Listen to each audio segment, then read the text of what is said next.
flip a coin to see who goes first, or maybe we should say. Thumb side up is heads.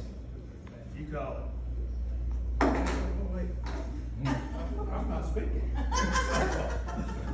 Heads or Let our tails? incumbent make the call. Heads or tails? Okay, heads out. Now, if you get it, you get to pick. Okay, heads. You're going heads? Yeah. It's tails. Heads. So you get to pick, go first. Go first or second. I'll go second. All right. All right, then with that, we're gonna turn it over to Sheriff. There you go. Thank you all for having me. It's a pleasure to be here and an honor. I'm Richard Bates, I'm your present sheriff, and I hope that I'll be in 4 years from now. I was born and raised in Nashville, Alabama. Attended school at Cockheat and Marengo High School. Graduated class of 76. At the age of 17, I joined the 1165th Military Police Company there in Linden, Alabama. My mother had to sign for me. I did 20 years with the 1165th Military Police Company. And those, 20 years, retired in 1976. Well, in those 20 years, I toured, well, of course, with the United States, the Middle East, South America, and Europe. I toured 4 continents, and I got a chance to talk to people of different backgrounds and everything in those 20 years. And I met Billy Smith in '82 down in Camp Blandon, Florida, and asked him about I would love to be a deputy one day. Well, unfortunately, Deputy Cornish got killed, and I started that February of 1983. I worked with Billy Smith and Shad, Bill Mason, and then Roger Davis. And I'm the type of person, if you're law enforcement, you're law enforcement. And I'm not gonna tolerate no wrongdoing. And so that's why I decided I would run against Roger Davis in 1994, because if it's not right, I'm not going along with it. Unfortunately, I was lost, and I stayed at it for about 16 years and got elected back in 2010. But it was from 83 to 94, and I've been a sheriff a little over 11 years now. In that time, there are several elderly people that live by themselves. When a storm is coming, I call them and tell them, need to get to some shelter. Have to call your daughter or somebody come pick you up. I have 4 door policies. You can come to the sheriff office door. If you see me riding around in the truck, you can come to that truck door. If you want me to, I can come to your front door. If you act right, you can come to my front door. But I make sure that my deputy visit at least one of the schools in a week. Try to visit, get all 3 of them. And all 3 principals, Sweetwater, Marengo, and Thomas, they got my cell phone number, anything come up. And like I said, basically, seeing children in the community, about the most rewarding thing. Little boy, about 8 years old, had his brother up there in jail. He wanted to see me. And I said, well, I can work that out. So I got the inmate out, brought him down to the multi-purpose room so his 8-year-old brother could talk to him. That guy went off to prison on Wednesday and came back that Friday. The mother called because they thought the boy had escaped, but they let him go. There have been rumors going around that I closed the jail. Get it straight from the horse's mouth. The jail have never, ever been closed. But in fact, it's COVID, like the hospital, the nursing home, and all the business, we had to change the way we do things. If you don't believe me, go down to the courthouse. You can't talk to a worker down there unless you they behind petition. And one person caught COVID in the probate judge's office, they shut the whole courthouse down. I can't do that with the jail. We got protocols set up by the state we had to go by. Tate McCarty, MCCOTTER, he is the executive director of NIJA, National Institute of Jail Operations. He awarded Ms. Daniel Jail Administrator of the Year. That's for all the jails in the United States. They also started Alabama Jail Association, Alabama Alabama Jail Association, whatever. But anyway, they asked her to be the president. I'm not like these other folk that got jail's assistant, administrative assistant. So just let me be vice president. Anything that goes on in any jail in the state of Alabama, Aquanetta knows about it. We had a guy, the judge sentenced for 10 days, district judge sentenced for 10 days. We didn't have a facility because we don't have a nurse or a doctor at the county jail. I've had business came in for at least about 3 recommendations from the county commission. I still don't have a nurse or a doctor. But Aquanetta got on the phone, first took him to Clark County. They could not see after his medical need. So Aquanetta got on the phone. We ended up taking the guy way up to Morgan County so he could serve his days. Then we turned around and brought him back when his days was up. So the lies been going around about the jail being closed. No, it's not closed. We just have to change the way we do things. Other than that, seeing children on the street, talking to them, encouraging them to make something out of life. When you're in 10th grade, you should already know what you're going to be. Also,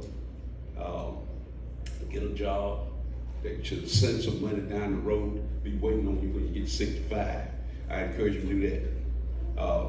But that's it. Other than, and I guess you could say I'm part Lone Ranger and part Andy Griffin. Treat everybody like my brother or sister and do stuff for people that look for any reward in return, because I'm a public servant. You know how the Lone Ranger do it. Don't give people time to say thank you. Just go on about the business. Okay, that's it. That's about all I got. And a little over 11 and a half years as sheriff, so that's a little over 22 years with the sheriff department. As a deputy / chief, then sheriff.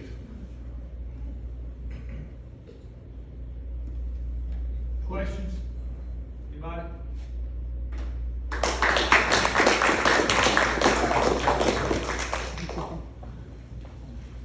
Robert?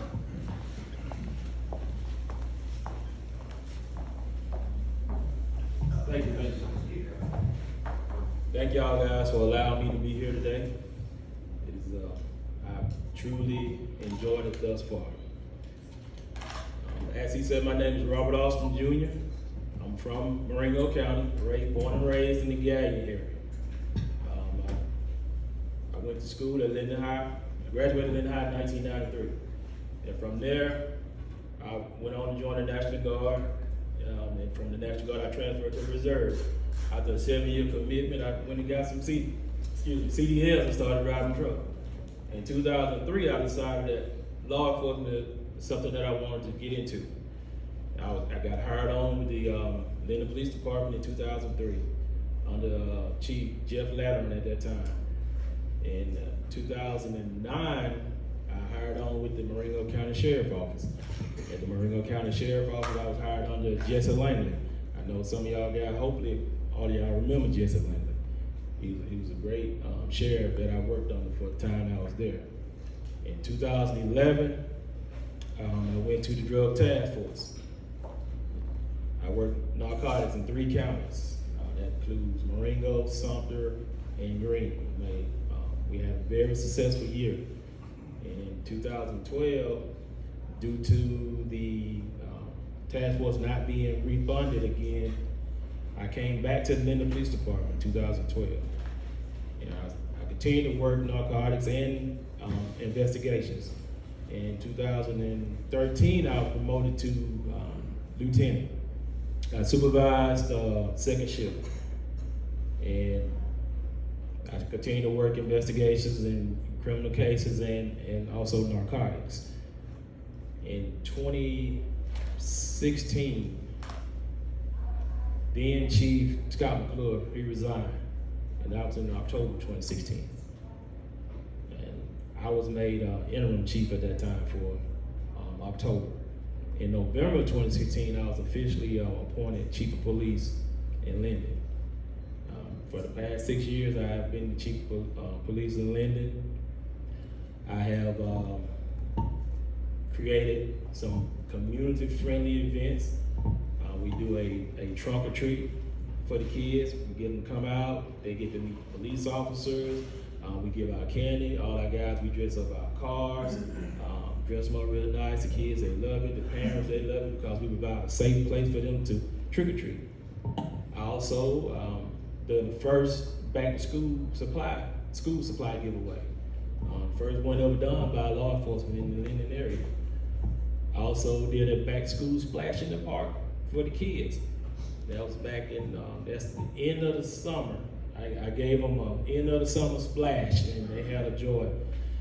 We had a chance to meet and greet all the community. And it wasn't just for Linden, it was for anybody in the county that wanted to come. They was invited. And it's the same way with the trunk or treat, same way with back to school supply. We didn't limit it to just Linden. Anybody who wanted to come came. So we got to engage the community. We got to talk to the people, listen to their concerns, and we did our best to make sure we address their concerns. A little bit more about me, I'm APO certified through the Alabama Peace Officers and Standards and Training. I got 240 hours of training, which made me be recognized as a certified chief in the state. Here recently, I achieved a bachelor's degree in criminal justice, and I believe that we have to continually grow. We have to continue to learn. We have to continue to evolve because laws change, so we got to change. We got to be abreast to those laws. So I'm big in community engagement. That is one of my biggest things because the community who help us more than anything. And we got to have an open communication line with the community. I've also, just to touch a little bit on what the sheriff was saying about not closing the jail.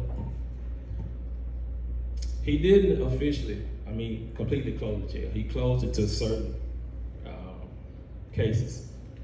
Currently, Demopolis has an unofficial account of 70 plus felonies that they can't serve because those cases don't meet the criteria of being incarcerated. So they're struggling with that. It is my intention to change that. There are protocols that you can take in order to make sure we get these people where they need to be. Pardons and parole, they have over 100 cases of arrest warrants that they can't serve due to the protocols at the jail. There has to be a way that we can change that so we can get these people incarcerated as they need to be incarcerated. We can't have people just walking around here freely doing whatever they want to do. I did a contract with Wilcox County so I'd be able to put somebody in jail if we need to. But that became a problem. The sheriff office started running some of their people over there to Wilcox, and they cut me off. So we back to square one, but there's a way it can be done, but we just have to actually research it and do it. These people can get COVID tests prior to being arrested. They get a negative result, put them in jail. That's my plan. I would take any questions that anybody got. So, and this will kind of apply to, like, how big is the sheriff's department versus how big is the police department? So that'll, part of that's kind of for you. I have total 6 officers. 6 officers? Yes. Okay. How big is the sheriff's department?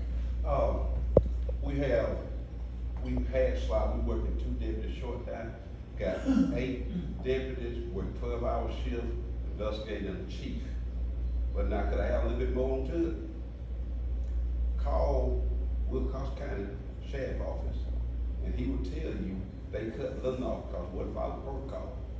Chief Flowers, he called one locked up will have hearing overnight. So we was filled up. So I told him call Hale County. Sheriff Ellis called me and told me, said, well, I'll take me with your blessing. I said, it's just gonna be for overnight. Well, Sheriff Ellis called me back about a week later, the guy's still up there. I said, call him and tell him, you know, come get him and do whatever. So it wasn't following protocol. Any more questions for Robert?